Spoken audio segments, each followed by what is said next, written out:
Vamos estar orando por ele. Amém? Eterno Deus, te apresento o teu ungido que irá ministrar a tua palavra, Senhor. Que tu abras com porta do céu sobre ele, derramando uma unção de capacitação, uma unção de sabedoria, de intrepidez, e que cada palavra que sai da boca dele, Senhor, seja o teu Espírito a usar ele nesse momento, para poder levar uma palavra de alimento para a tua igreja, Senhor. Quando ele levantar desse joelho, haverá uma porção dobrada do teu Espírito sobre ele, e tudo que ele falar, Senhor, vai ser tu usando para a honra e glória do teu nome. Amém, Senhor.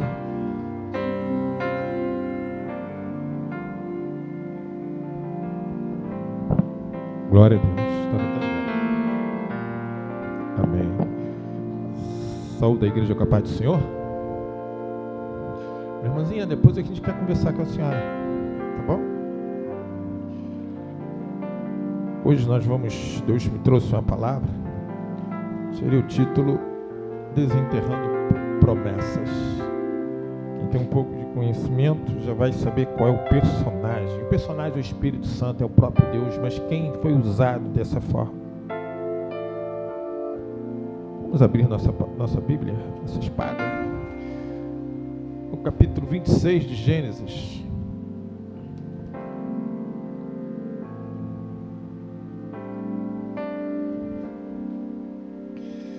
Vamos ler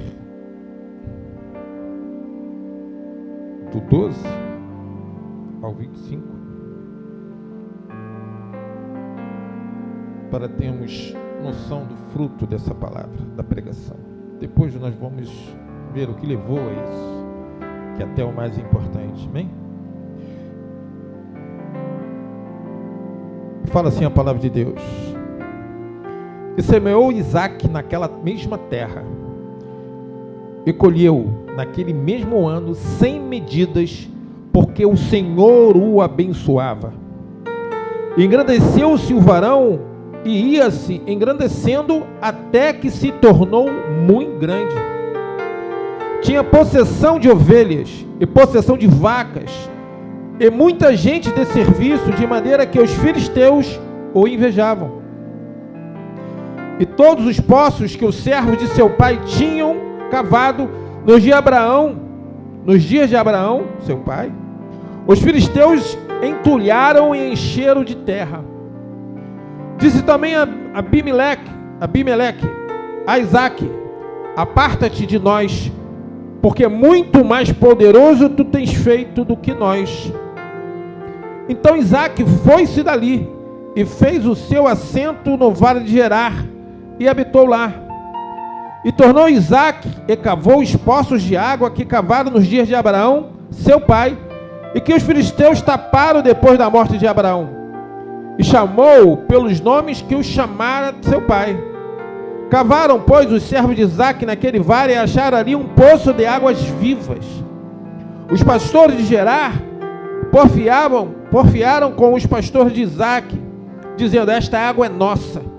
Por isso chamou o nome daquele poço Ezeque, porque contenderam com ele. Então cavaram outro poço e também morfiaram sobre ele. Por isso chamou o seu nome Sitna. E partiu dali e cavou outro poço, e não porfiaram sobre ele. Por isso chamou o seu nome Reubute, e disse: porque agora nos alargou o Senhor e crescemos nesta terra. E depois subiu dali a Berseba, e apareceu-lhe o Senhor naquela mesma noite e disse: eu sou o Deus de Abraão, teu pai. Não temas, porque eu sou contigo, e abençoar-te-ei e multiplicarei a tua semente por amor de Abraão, meu servo. Então edificou ali um altar e invocou o nome do Senhor, e armou ali a sua tenda, e os servos de Isaque cavaram ali um poço.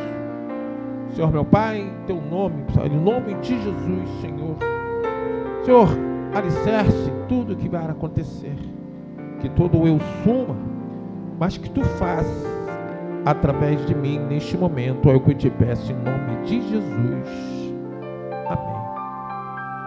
Glória a Deus. Nós estamos aqui falando de Isaac. Isaac, que em 3 pontos ele é lembrado na Bíblia. Primeiro, ele é o personagem da Bíblia, e fora Jesus, mas numa coisa não era pessoal, era uma coisa para povos da nossa criação. Isaac foi o nascimento mais esperado da Bíblia. A promessa de Abraão e Sara foi total e a ponto da espera macular e ferir a fé daquele casal.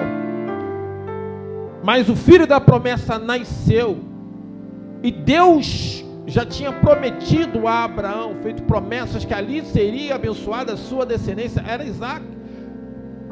Mediante a isso, por falta da carne, porque somos pecadores, houve um problema de Sara chamar a Agar para deitar-se com Abraão. Ismael surgiu e ali houve uma divisão, mas a grande, no cristianismo, no judaísmo, o filho da promessa era Isaac. Mas Isaac, ele acabou sendo um pouco ofuscado, se nós formos pensar do que fala dele na Bíblia. Mas nós vamos ver aqui que isso nem sempre é inerente. Porque a história de Isaac, ele é falada na promessa de Abraão e Sara lá atrás. E é falado também na hora que ele é enganado por Jacó, que pega a primogenitura de Esaú. Ele também, além do prato de lentilhas que ele dá a Esaú, ele também precisava da bênção de Isaac. Jacó precisava, então ele muda a sua roupa, coloca uma roupa de caçador, engana o próprio pai, que já era idoso. É outra hora que o Isaac aparece muito na Bíblia. Mas no capítulo 26 nós vemos a essência desse personagem. Esse personagem que se fortaleceu, que cresceu mediante um pai que Deus o chamava de amigo. Que com esse pai foi formada a primeira aliança, que era o que eles viviam na época. Eles não tinham sido, mais tarde iria ser descrito, profetizado sobre Jesus, mas eles não tinham nem ciência, não era tratado ainda de salvação. As bênçãos de Abraão, Isaac foi criado e recebendo essa herança. Quando nós vemos lá no versículo 12 de Gênesis, de 1 a 3, o Senhor chama Abraão, ele faz promessa, ele fala assim: ora, o Senhor disse a Abraão: sai da tua terra e da tua parentela e a casa do teu pai para a terra que eu te mostrarei. O 2 e o 3 que enfatiza: e far-te-ei uma grande nação, e abençoar-te-ei, e engrandecerei o teu nome, e tu serás uma bênção. E abençoarei os que te abençoarem, e amaldiçoarei os que te abençoarem, e em ti serão todas as famílias da terra. Sobre aquele homem está fechado o pacto da primeira aliança, onde Deus tinha o intuito de fortalecer, naquele momento, separar o seu povo.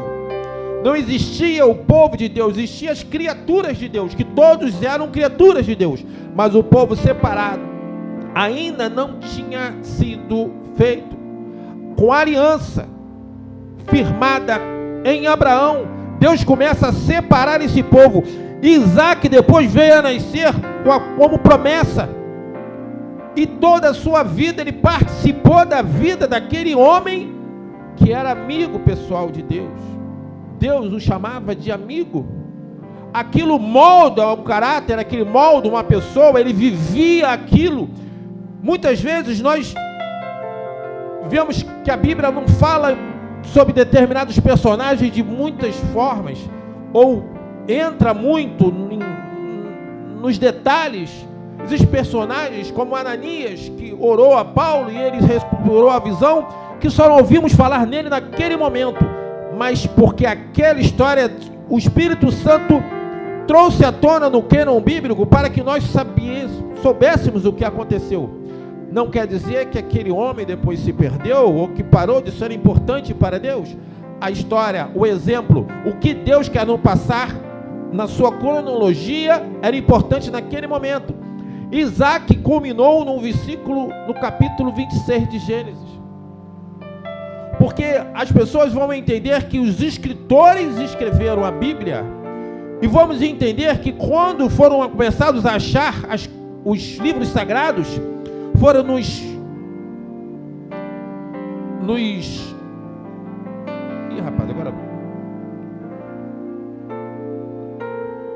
concílios, quase que a palavra não sai, no concílio de Trento, foi o de Nicéia, foi onde isso mais foi tratado. Mas naquela época a Igreja Católica, após Constantino, modificada e corrompida pelo imperador Constantino, ela não trazia aquela fidelidade que nós gostamos, tanto que chega em Lutero.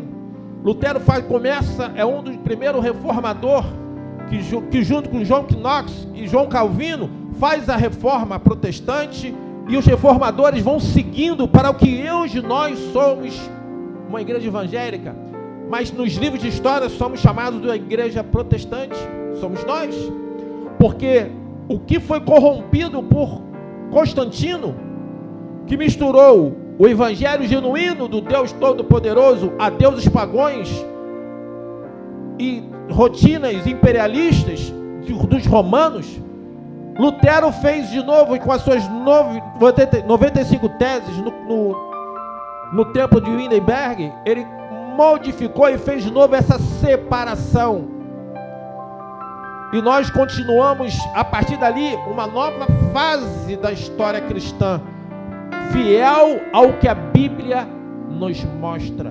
É por isso que nós somos chamados, alguns de protestantes, outros de evangélicos, porque nós vivemos mediante a palavra, o evangelho, vivemos diante do nosso manual de vida e prática, que é a Bíblia.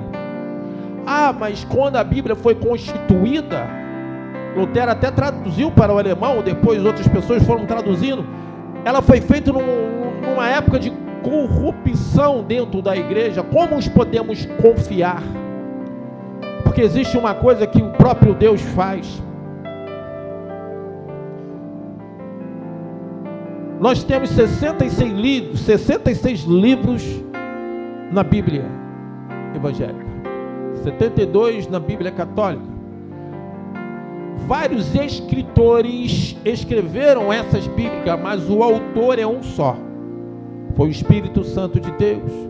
E ele tomou o cuidado, porque ela foi revelada e inspirada sob todo o controle do próprio Deus, e ele não abriu mão disso.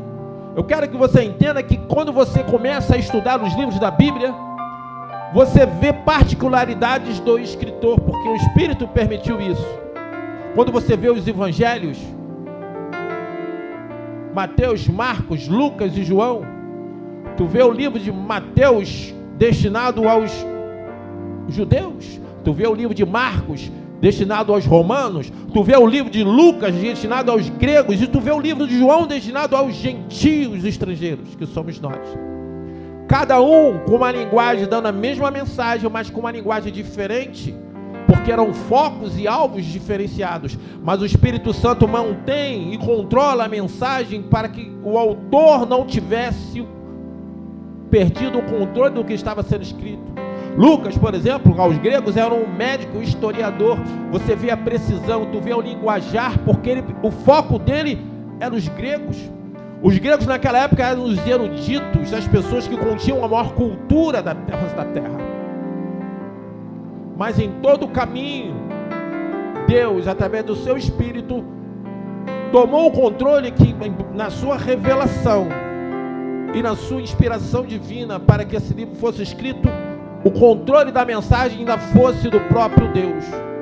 Inclusive quando foi montado a Bíblia, quando os livros começaram a ser separados, quando nós começamos a ver os concílios, onde a reunião da liderança da igreja, que muitas vezes aconteceu na história, uma delas está no livro de Atos, que é o concílio de Jerusalém, o controle é dado à liderança inspirada por Deus para redefinir ou reafirmar caminhos feitos pela igreja, baseados e inspirados pelo Espírito Santo de Deus.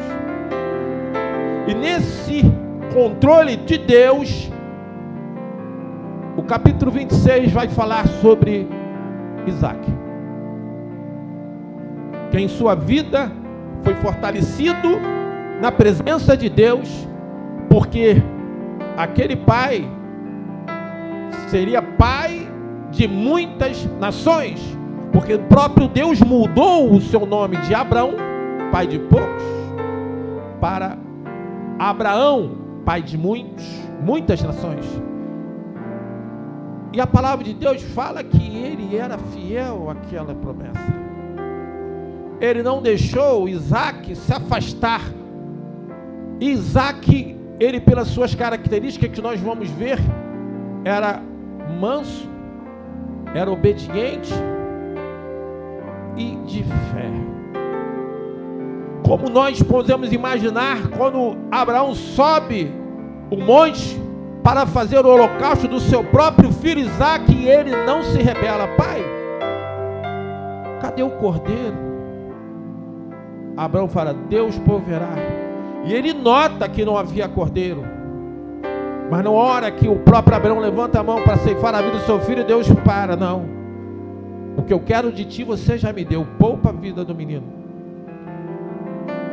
Ele percebeu o que estava acontecendo, mas entendeu pela sua fé que a sua própria vida seria tirada ali,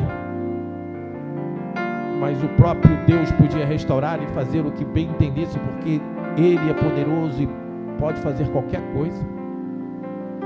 Mas pensa na dificuldade de um menino que muitos se revoltariam numa situação dessa.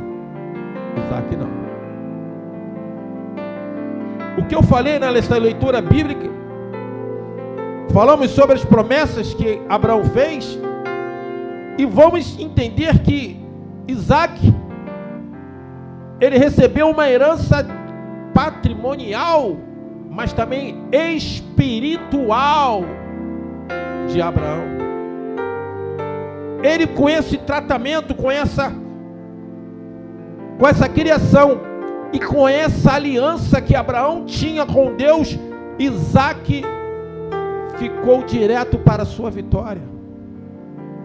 Ele não precisou, como muitas pessoas fazem, experimentar o mundo, cair, se levantar. Ele foi apresentado logo de cara, e ele não abriu mão disso. Quando nós vamos ver lá no início do capítulo 26, antes do que nós já lemos, o próprio Deus fala a ele: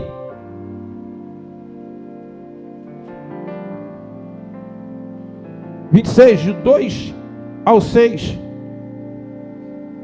Vamos falar do 1 logo. E havia fome na terra, além da primeira fome que foi nos dias de Abraão. Por isso, foi-se Isaque a Abimeleque, rei dos filisteus, em Gerar. E apareceu-lhe o Senhor e disse: não desçais ao Egito, porque Abraão tinha feito isso. Abraão teve períodos de fome durante 2 épocas. A primeira, ele foi ao Egito, e depois ele foi para Gerar.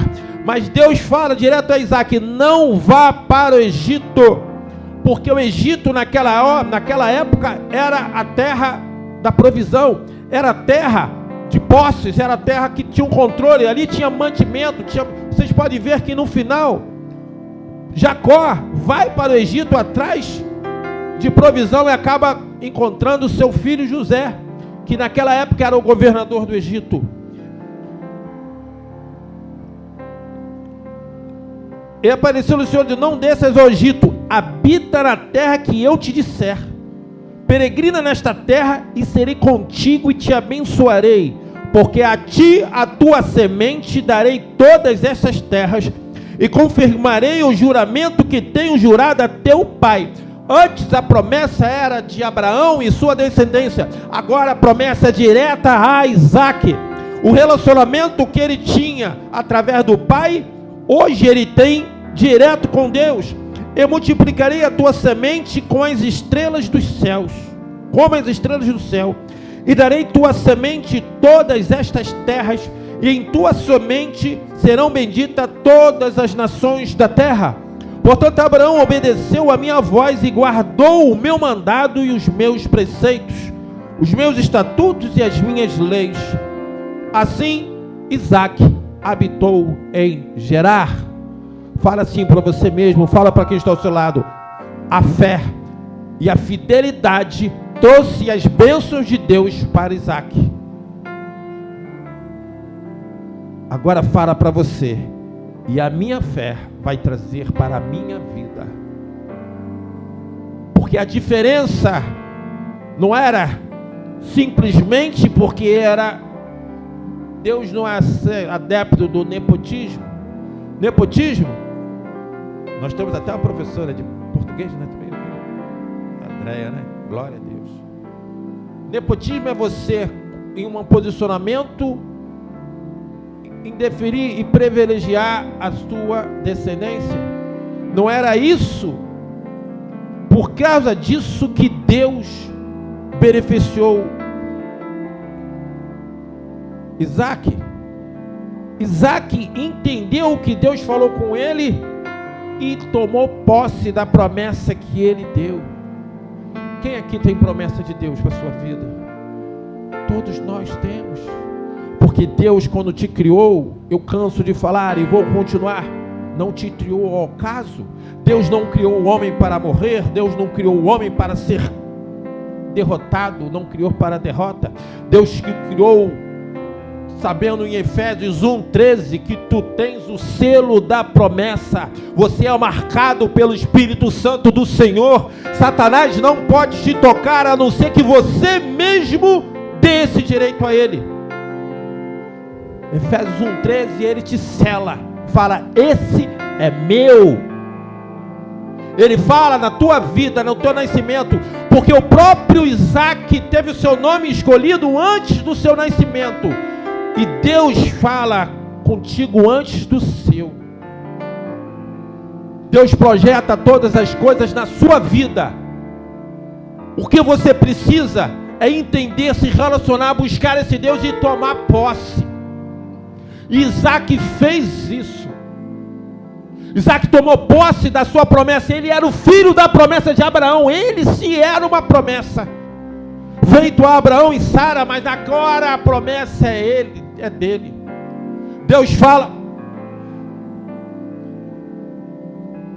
não desças ao Egito, habita na terra. Não importa onde você está, não importa com quem você esteja, importa é quem está contigo, é quem você é. E você é filho do Deus Altíssimo, criatura de Deus, a menina e o pináculo da criação desse maravilhoso Deus. Entenda que você não está de passagem nesse mundo. Você foi separado para ser sal da terra e luz do mundo. Você não veio para passar, tu veio para fazer a diferença, veio para mudar, veio para moldar, porque o teu Pai, o teu Criador, aquele que te envia, te direciona para isso, se você tomar posse. E a palavra vai falar que o que lhe é dado lhe é cobrado, mas o que lhe é confiado mais alinha. E Deus confia, porque Ele te criou para fazer a diferença. Isaque tomou posse e entendeu.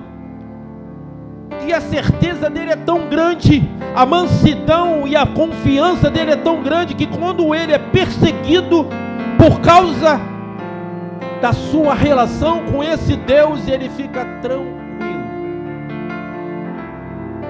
Os poços eram do pai dele. Vamos lá.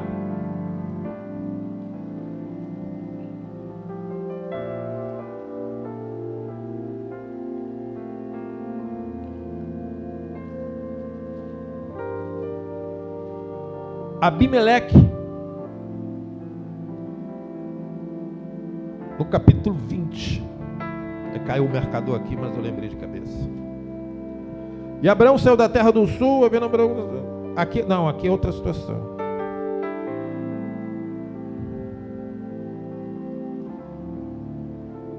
Caiu o marcador. Aqui. E aconteceu naquele mesmo tempo que Abimeleque com Ficol, príncipe do seu exército, Abraão, dizendo: Deus é contigo em tudo que fazes. Agora, pois, jura-me aqui por Deus que não mentirás a mim, nem a meu filho, nem a meu neto. Segundo a beneficência que te fiz, me farás a minha terra onde peregrinastes. E disse Abraão: eu jurarei. Agora, porém, repreendeu Abimeleque por causa de um poço de água que os servos de Abimeleque haviam tomado por força. Porque Abimeleque, a palavra não fala se era um nome, Abimeleque e Ficol. São duas pessoas. Ou o título. A palavra de Deus não dá o ênfase, eu pesquisei sobre isso.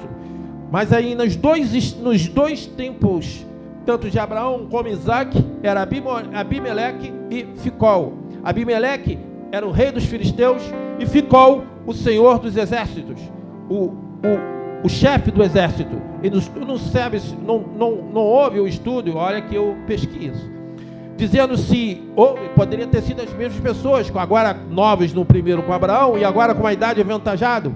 Mas o que importa aqui não importa quem era, importa aqui a eficácia que Deus fez na situação dos dois. Deus é contigo. Abraão, porém, repreendeu Abimeleque por causa de um poço de água que os servos de Abimeleque haviam tomado por força. Então disse Abimeleque: eu não sei quem fez isto, e também tu não fizeste saber, nem eu ouvi senão hoje.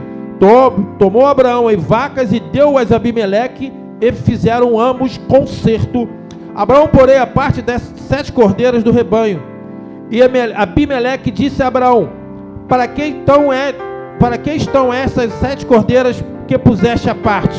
Disse: tomarás essas 7 cordeiras da minha mão, para que sejam em testemunho que eu cavei este poço. Por isso se chamou naquele lugar Berseba, porquanto ambos juraram ali. Assim fizeram concerto em Berseba. Depois se levantou Abimeleque e ficou o príncipe do seu exército, e tomaram para a terra dos filisteus. Aqueles poços já eram de Abraão em concerto com Abimeleque, que aí eu falo que não seriam. Mas mesmo assim Isaac começa a prosperar, como já te falei aqui, e a inveja começa a vigorar. Porque eu vou falar para você, a tua relação com esse Deus te traz bênçãos. Não porque o nepotismo que eu falei, porque você se relaciona e toma posse dos propósitos que Deus tem para a tua vida. E eu já falei que Deus não te criou para ser derrotado. Deus tem grandes coisas na tua vida. Basta que nós tenhamos a fé, a calma e a perseverança, a resiliência, que a tua promessa vai ser feita. Já era de Abraão, ele tinha todo o direito a esses poços, mas os pastores filisteus o tamparam, falando: esse poço é nosso. E ele não brigou, ele não discutiu. Sabe por quê? Porque da mesma forma que Abraão se separou de Ló, e Ló escolheu aquele lugar bonito para seguir, não, eu vou por aqui, porque os pastores de ambos estavam discutindo, Abraão ficou tranquilo, porque a promessa era com Abraão. Não importa onde você esteja, não importa o que você está passando, a promessa é contigo. Você é a detentora das bênçãos desse Deus, conforme a sua fidelidade a Ele. Abraão sabia naquele momento, Isaac também. Isaac também tinha essa noção. Cavaram por os servos de Isaac naquele e acharam ali um poço com águas vivas. No versículo 19 do capítulo 26. No vídeo vai falar: os pastores de Gerar porfiaram com os poços de Isaac, dizendo: esta água é nossa. Mas essa água era de Abraão, o poço cavado por Abraão, que fez um pacto com Abimeleque, de Isaac tinha o direito.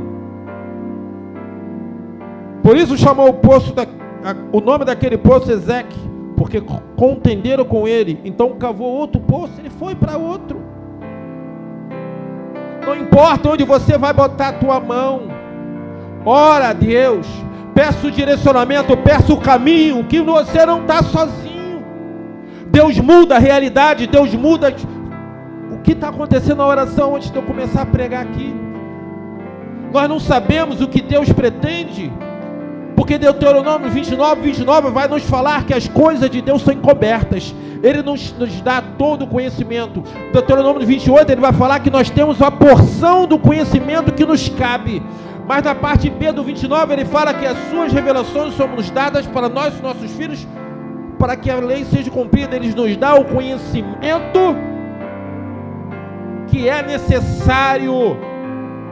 O outro que você precisa ter é que Ele te ama, te criou para a vitória, tem todo o controle de qualquer situação e pode mudar qualquer realidade. Quando você entende isso de todo o seu coração, você se acalma como Ele. Ele já estava acostumado. Ele viveu a sua vida toda, a sua criação, vendo o Pai se relacionar com esse mesmo Deus.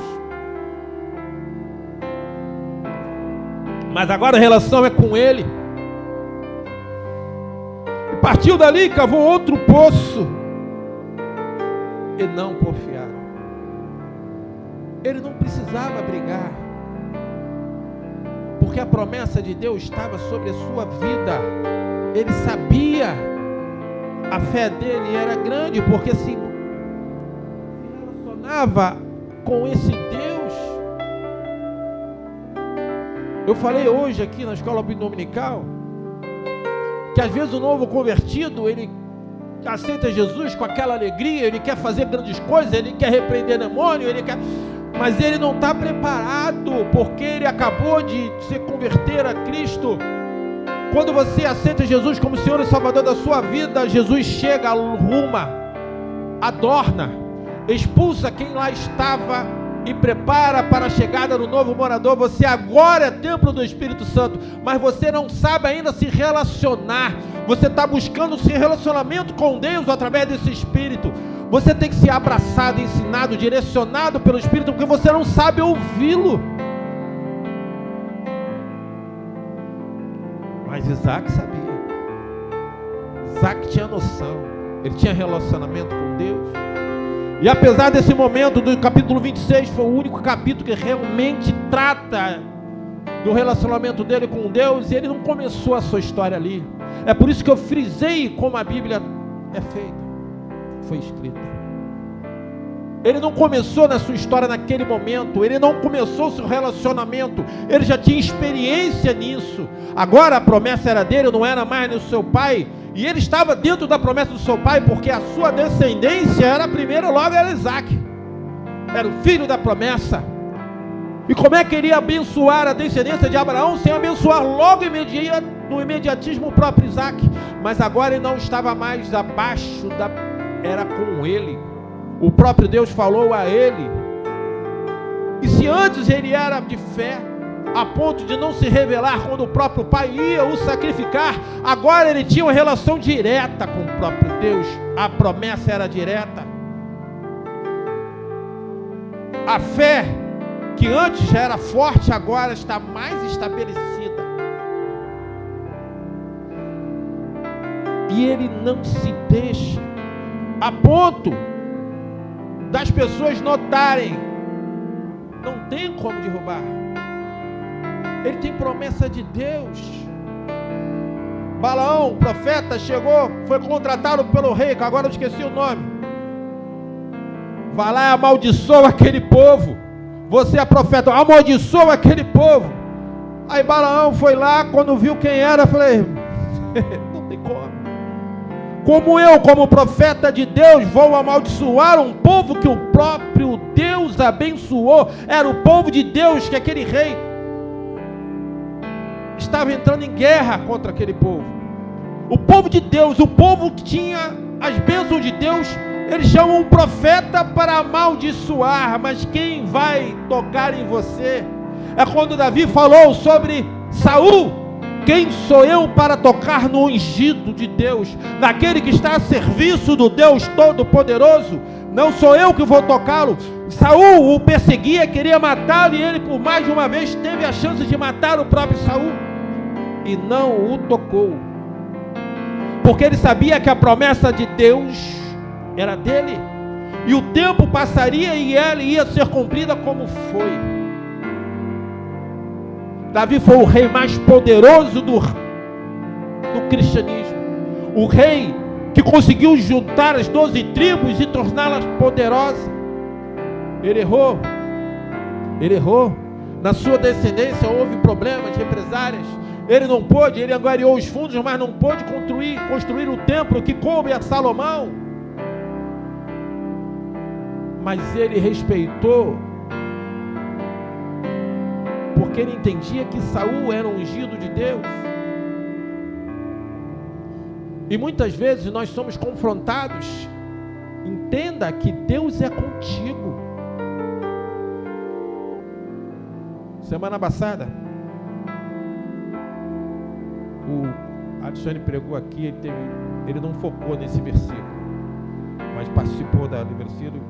E nesse versículo, ele frisou outras coisas, mas participou, que Deus se arrependeu de criar a humanidade. Lembra, Alexandre? Eu falo para você, nesse versículo era um erro na tradução, porque Deus não é filho do homem para que se arrependa, filho do homem para que minta, nem filho do homem para que se arrependa. Em vários versículos ele conhece toda a sua obra, ele não tem como se arrepender, mas na tradução vê como ele se entristece ele faz. Isso acontece. Ele se entristece com a sua criação, simplesmente porque ele espera grandes coisas. Ele criou, e aqui nós estamos falando dos patriarcas pós-dilúvio, mas antes teve os patriarcas pré-dilúvio, que começou com o próprio Adão e foi a terminar com Noé. No caminho teve Sete e outros homens de Deus que tentaram fazer essa base onde o cristianismo começou, onde o povo começou a ser separado. Mas mesmo assim a violência e a corrupção culminou com todo o planeta, e Deus fez com que Noé viesse a arca e lavou o planeta com as águas, mas prometeu a Noé que não faria isso de novo. Então os patriarcas pré-dilúvio, depois veio os patriarcas pós, Abraão, Isaac, Jacó, e eu coloco José também, mas isso sou eu.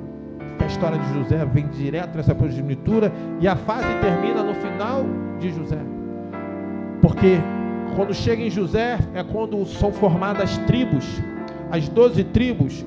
E Jacó teve 11 filhos, um deles era José. Então como é que foi 12? Porque José abriu mão e entrou os 2 filhos de José, Manassés e Efraim, que formaram as 12 tribos de Israel, que depois foram proliferando até muito tempo depois. Ali, no livro de Gênesis, parou-se essa etapa. O povo ficou morando no Egito, porque o próprio Jacó veio com seus outros filhos, encontrou o filho, o governador. Ali eles se estabeleceram e começaram a se fortalecer. Eles já tinham sido separados, as 12 tribos já estavam separadas. Ali agora é a nova etapa de Deus, fortalecer. O relacionamento que tu tem por Deus também tem isso. Quando você é separado por Deus, dentro do seu ventre, você já tem o caminho. Deus já está te esperando. Ele já quer de você o teu amor. Deus não pede sacrifício. Essas coisas antigas de orar em milho, Deus não pede. Deus pede amor, pede fidelidade. Em hora nenhuma no Novo Testamento, ou mesmo no Velho, você vê o profeta falar isso. Ele pede sacrifícios dos cordeiros, mas ele mesmo se sacrificou no próprio Filho, que ele é o Deus triuno, para que você não precisasse. Ele não pede o seu, ele pede o teu amor e a tua fidelidade. Ele pede que você seja fiel ao que Ele tem para a sua vida. Ele quer que você o busque, entenda, ouça o que Ele pede de você. Ele pede que você faça a diferença na tua casa, na tua família, no teu trabalho. Ele pede que você seja testemunha, fiel, e que as pessoas, quando olharem para a sua vida, vejam Ele. É isso que Ele pede. Ele pede que você seja tão abençoado que as pessoas vão falar: eu quero conhecer esse Deus, eu quero me relacionar com esse Deus. É isso que Ele pede a você. Ele não te pede sacrifícios, E Ele vai te ajudando passo a passo, até com os nossos erros. Abraão foi para o Egito, porque houve fome. Lá, olha a cabeça, meu Deus do céu, a gente às vezes não entende.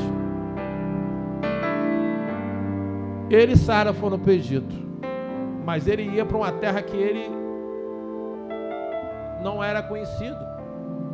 Então ele falou com Sara: Sara, nós vamos lá, vamos falar que você é minha irmã. Não vamos falar que você seja minha esposa. Por quê? Porque você é muito bonita. Tanto Sara como Rebeca, mulher de Isaac, eram muito formosas.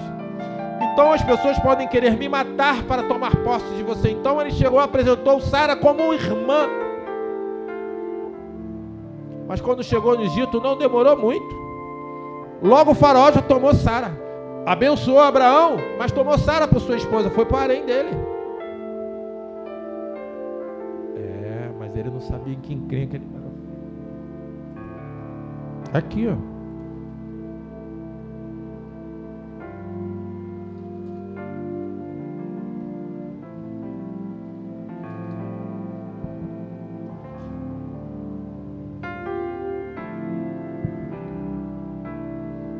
Aqui eu estava marcado um negócio, esse negócio aí saiu.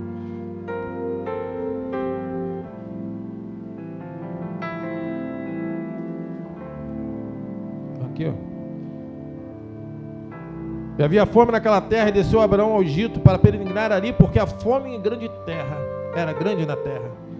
Quando chegaram a entrar no Egito, disse a Sarai sua mulher: ora, bem sei que és mulher formosa vista. Será que quando os egípcios te virem, dirão: esta é a sua mulher, e matar-me-ão a mim, e a ti guardarão em vida?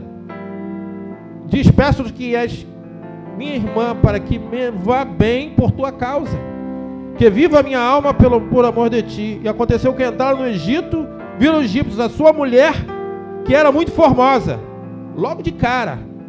Viram os príncipes de Faraó, gabaram-na diante de Faraó, e foi a mulher tomada para a casa de Faraó, logo de cara. Fez bem a Abraão por amor dela, e ele teve ovelhas e jumentos, e servos, e servas, jumentos e camelos. Só que o Faraó pegou um pacote, uma caixa preta, que ele não sabia o que era.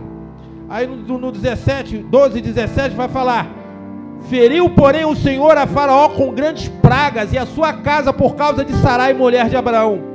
Então chamou Faraó a Abraão e disse: que é isto que me fizeste? Por que não me disseste que ela era tua mulher? Por que disseste a mim: é minha irmã? De maneira que houvera tomado por minha mulher. Agora, pois, eis aqui tua mulher, toma-te e vai-te. Mandou ele embora: vai, rapá. Faraó deu ordem a seus varões e a seu respeito, e acompanharam-no, a ele e a sua mulher, e tudo o que tinha, e ele saiu do Egito. Até os erros. E Abraão aprendeu? Tu acha que Abraão aprendeu com isso? Não aprendeu, não. Ele fez a mesma coisa quando chegou em Gerar. Quando chegou lá, ele falou: de novo, vamos matar, vamos peregrinar em Gerar, mas lá tu é minha irmã de novo. Abimeleque pega ela como esposa, mas Deus fala a ele, Abimeleque vai lá e o repreende de novo. Não aprende.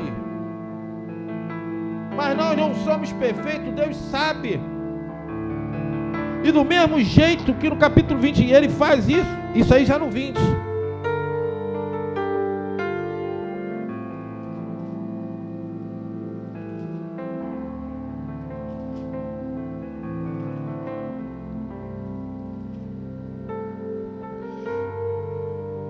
E vendo Abraão, 20, versículo 2, havendo Abraão de Sara, sua mulher, e minha irmã, enviou Abimeleque, rei de Gerar, e tomou a Sara. Abimeleque já tomou Sara de novo, ela já tinha sido tomada pelo faraó. Deus, porém, veio Abimeleque em sonhos de noite e disse-lhe: eis que morto és por causa da mulher que tomaste, porque ela está casada com o marido. Mas Abimeleque ainda não se tinha chegado a ela, por isso disse: Senhor, matarás também uma nação justa? Não me disse ele mesmo: é minha irmã? E ele também disse: é meu irmão? Em sinceridade do coração e em pureza das minhas mãos, tendo feito isso, ele disse-lhe: Deus em sonhos, bem sei eu que na sinceridade do seu coração fizeste isso, e também eu te tenho impedido de pecar contra mim, por isso te não permiti tocá-la. Agora, pois, restitui a mulher a seu marido, porque profeta é, e rogará por ti, para que vivas, porém, se não lhe restituíres, sabe que certamente morrerás, tu e tudo que é teu.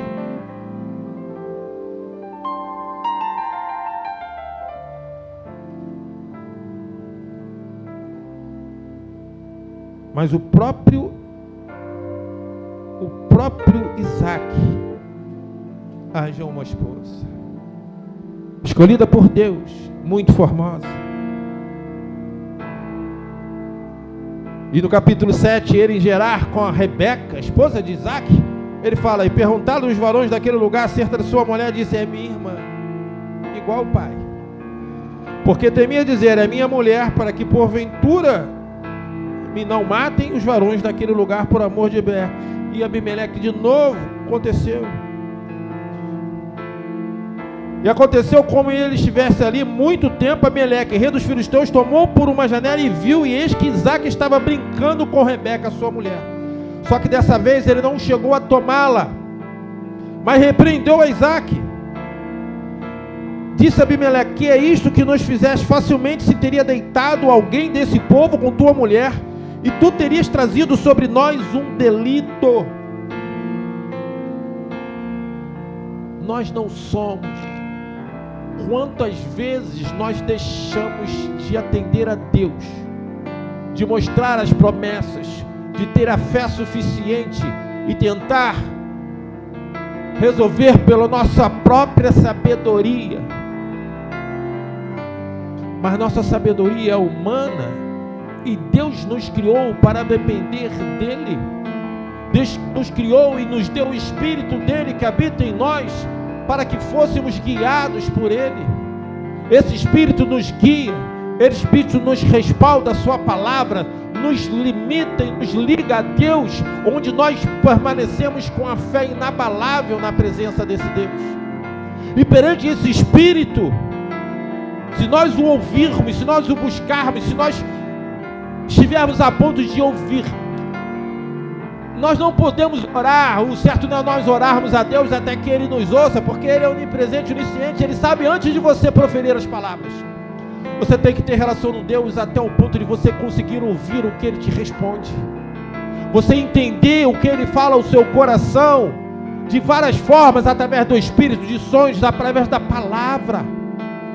Deus fala contigo, Deus quer se fazer presente na tua realidade, nas tuas promessas, na tua vida, na tua família, como Ele fez com Isaac por amor a Abraão, como Ele livrou logo por amor a Abraão. Mas você tem que entender que você precisa ouvi-lo, e vai chegar num ponto que você vai fazer isso. Isaac não era inexperiente, ele tinha essa relação com Deus. Mesmo assim ele errou, mas o certo é que ele tome posse, como ele tomou depois, não se importando com os postos entulhados que ele tinha direito. Quantas vezes você tem o seu direito e pessoas vão contra ti? Entenda que às vezes você não precisa. Você tem a marca da promessa, você tem relação com esse Deus, você tomou posse da sua relação com Deus, você está aqui hoje buscando a Deus. Entenda que Deus faz a diferença na sua vida, mas você tem que entender, se colocar no centro da vontade desse Deus. Como eu falei, eu falo sempre, se Deus quer te ver no lado direito, você quer orar a Ele, pedindo para Ele te mandar para o esquerdo, mas Ele tem obra, Ele tem propósito contigo ali, Ele não vai te mandar, não vai te abençoar do lado esquerdo. Entenda a promessa que Deus tem para a tua vida. Entenda o que Deus quer, que você vai ver as coisas acontecerem. Isaac sempre foi fiel. Se nós vemos da sua família, o único que foi monogamia. Quase que não sei. Porque Abraão tiveram outras esposas, outras mulheres. Isaac não. Ele foi homem de uma só mulher toda a sua vida. A fidelidade para com Deus é tremenda. Em Provérbios 10, 22, bota aí, Davi. Provérbios 10, 22. Davi, Provérbios 10, 22, bota aí. Vai falar o seguinte: que a bênção do Senhor é que enriquece, e Ele não acrescenta dores.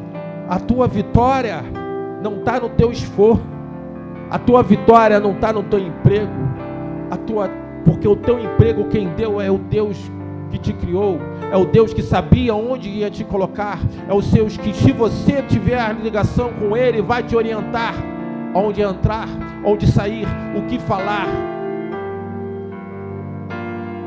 A tua relação com Deus, em Romanos 8:37 vai falar que somos mais do que vencedores em nome daquele por que nós atua.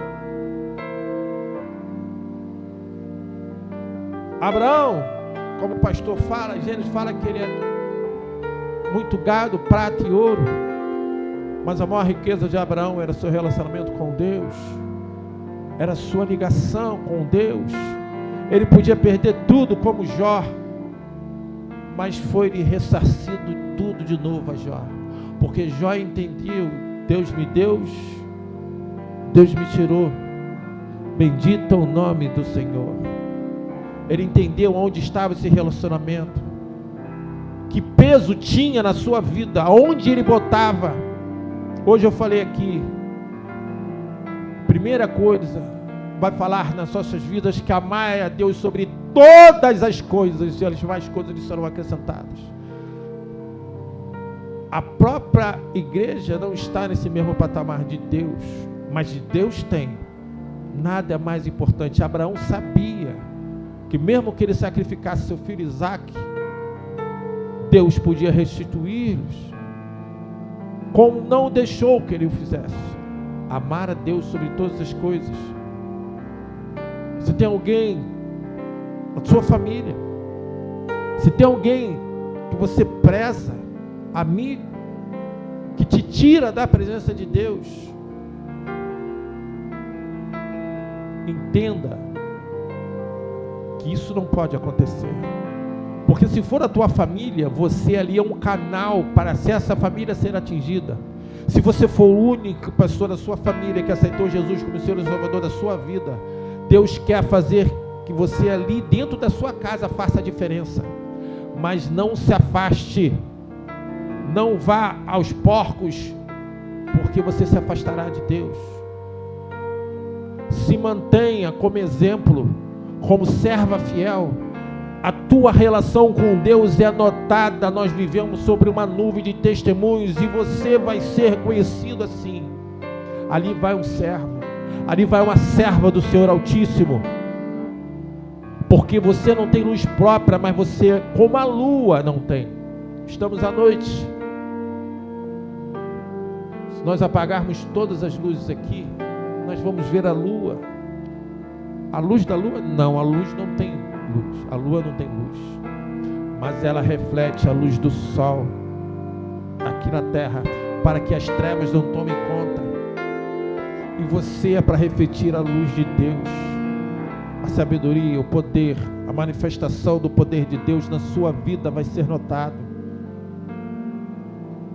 Toma posse do que Deus colocou na tua mão.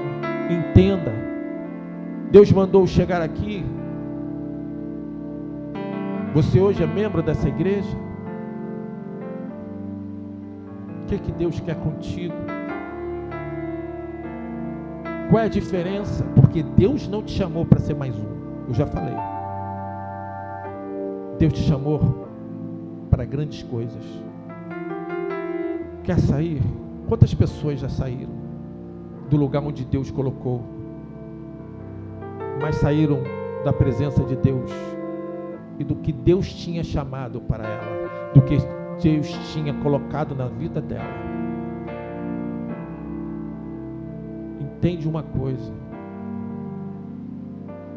a sua relação com esse Deus é que vai mudar toda a tua realidade.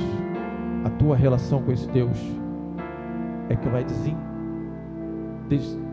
desentulhar os teus poços, as tuas promessas, os seus direitos.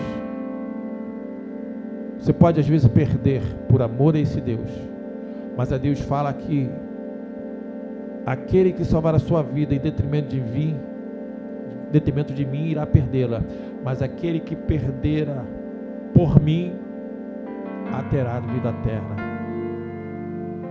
Nós estamos no princípio das dores, onde na teologia nós falaríamos que seria o tempo de tribulação. Daqui a algum tempo Jesus vai voltar. As pessoas que morreram no Senhor vão ser ressurretas, e quem está fiel a Ele vai ser elevado aos céus com Ele. O Espírito Santo abandonará a terra, porque quando a igreja subir, o Espírito Santo veio para trabalhar com a igreja, lá em Atos 1:8. Quando a igreja subir, ele não tem mais serventia. Quem ficar ainda pode ser salvo, pode, mas vai ser muito mais difícil. Entenda que nós não sabemos quando nós vamos morrer. Nós não podemos aumentar um côvado na nossa estatura ou diminuir. Nós não podemos saber fazer promessas de depois da manhã, porque não sabemos se chegaremos amanhã. Nós não sabemos como Jesus vai voltar, porque os adventistas quiseram falar quando seriam, mas era falta de sabedoria, porque ele mesmo fala que vai voltar como ladrão que rouba à noite. Ninguém consegue saber o dia. Agora os sinais estão aí. Quem tem leitura de Bíblia, quem estuda a palavra de Deus, fala que a apostasia, o esfriamento, esse próprio ministério, nós chegamos na igreja um pouco antes da pandemia, chegava em Sulacap, não tinha lugar para sentar às vezes. Hoje a igreja está mais vazia, mas é Deus separando. Deus está separando a sua igreja, está vendo os sinceros de coração, mas essa obra e a de lá nasceram primeiro no coração dele, então tudo está sendo providenciado. Mas se Deus voltar hoje, você e a sua família vão estar com Ele? Como está a tua relação com Deus hoje? Como está a tua busca? A diferença que Ele faz na tua vida, você está preparado? O que Deus te pediu? Quais são as promessas que você sabe? Entende que Ele está querendo falar no seu coração. Basta que você se coloque no posicionamento para ouvir e tomar posse, porque a promessa dele não é para os elitistas. Se fosse, Jesus, quando voltou, não chamava os fariseus e os saduceus de hipócritas. A família de Deus, quando a sua família chegou em Maria e seus irmãos chegaram em Cafarnaum, quando ele falou, onde ele tinha casa, ele falou: sua família está aí. Não, minha família são aqueles que aceitam e são fiéis a Deus meu Pai. Esses são a minha família, a família de Deus, de Jesus, somos nós. Ele veio pelo ventre de Maria, que teve outros irmãos sanguíneos de carne, mas a família dele são todo aquele que aceita Jesus como Senhor e Salvador da tua vida. Somos nós. Toma posse, entenda e veja o que Deus quer fazer na tua vida. Eu agradeço a minha oportunidade em nome de Jesus. Amém. E graças a Deus.